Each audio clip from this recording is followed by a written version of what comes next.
So we're back in with another news update video for Marvel's Avengers. I'm doing so many videos at the moment. In the background I'm actually doing a lot of videos for Marvel Future Revolution launch. I'm actually doing some videos for the War for Wakanda update when it comes out, so we've got some guides available for that as well that will be updated. And then we've got these news videos due to all the blogs we're getting.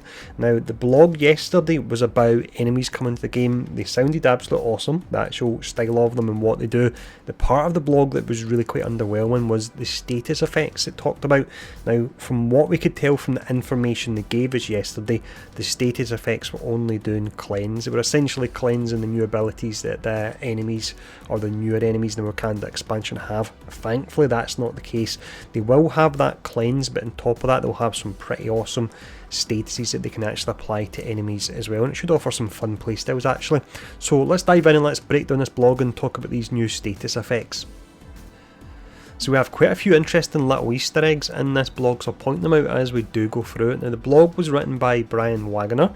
If you played Marvel Heroes Omega, you'll probably recognise Brian. He was one of the designers there. He goes by the name of Azroz and he was a huge War Machine fan. But the blog's written by Brian. He says he's now a systems designer for the game. So he talks about an upcoming limited time event. It'll begin on August the 19th, so that is a Thursday. So it looks like the way they do these patches is they'll actually have the patch on the Tuesday, and then they have the actual event that comes alongside the patch happening on the Thursday. So that's what will be happening here as well. The event in question will be the Corrupted Vibranium event. So Corrupted Vibranium clusters have begun appearing across the globe, and the Avengers have been tasked with destroying them to prevent the corruption from spreading. The Corrupted Vibranium event clusters will begin appearing on August the 19th. It lasts for 2 weeks, this event, so it's until September the 2nd. The following missions will have Corrupted Vibranium clusters that will need to be destroyed. Sounds very similar to the Tachyon Anomaly events, and that it's existing levels with a twist. What that twist will be, I'm not quite sure. Of course, in Tachyon Anomaly you had the timer, you had your health actually ticking down, but who knows what we'll do with this, but I'm curious to see. Hopefully it's something quite fun.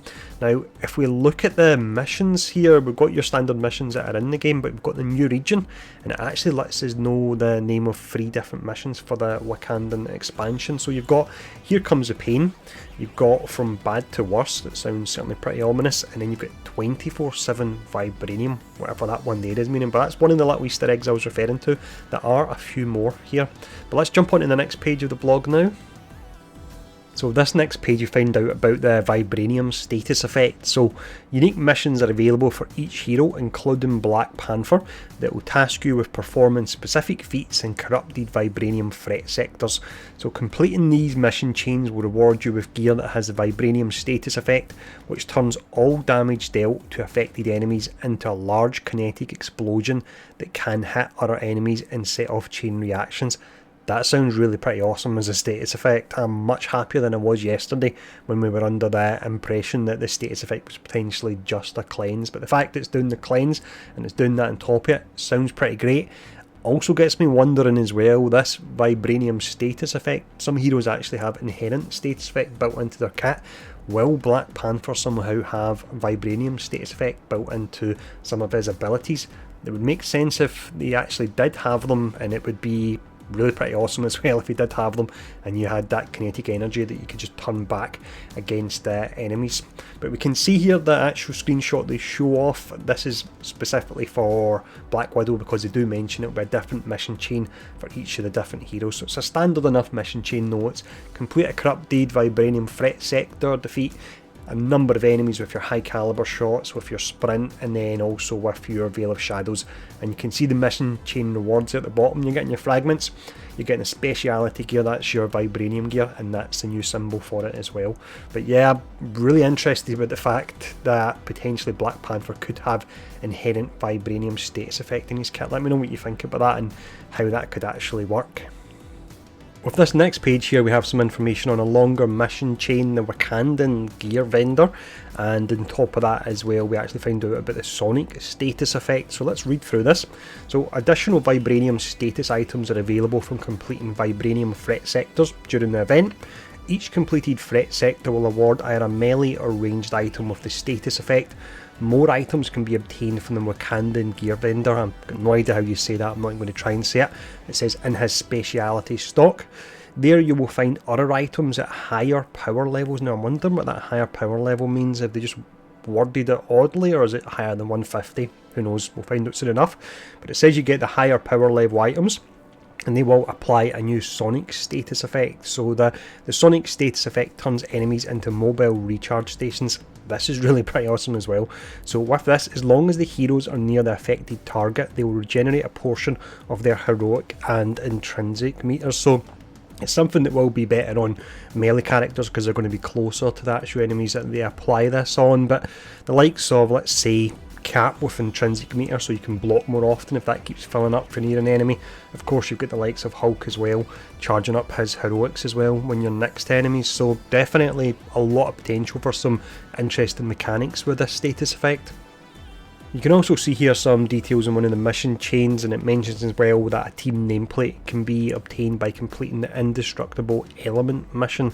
So let's have a quick read over this, see if there's anything more here. So Resistance members have identified clusters of corrupted Vibranium across the globe and need assistance in destroying them to prevent further harm. So your objectives here, they look kind of like the ones we have normally. So collect corrupted Vibranium shards from clusters located within the corrupted Vibranium threat sectors, defeat enemies with heroic attacks within the threat sectors, and then complete corrupted Vibranium threat sectors with at least one other player in the strike team. So you need to get your multiplayer on the go for this if you're wanting the nameplate, and then deal Vibranium damage. So that's interesting to see that. And then you can see the mission chain rewards here, the corrupted Vibranium team nameplate, and then you get in your hero set gear as well. So that's your melee, your defense, and then you're getting some standard gear. Now, that's everything that was actually included in the blog here. What I'm going to do just as we finish up, because there's a whole lot of content coming up over the next few weeks. I've been exceptionally busy and I've had to shake off the COVID brain that I had for about a month there. But I think I'm really starting to get back into the swing of it. This is actually the 4th video I've done today.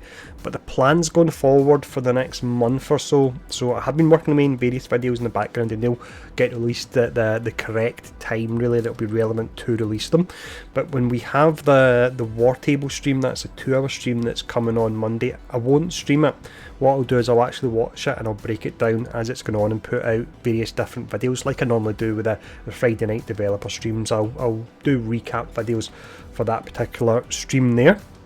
On Tuesday we'll have a lot of War for Wakanda videos, of course, like live content, new things that are out that I will be experiencing, but I've got a couple of pre-prepared videos that I'll actually release on that day as well.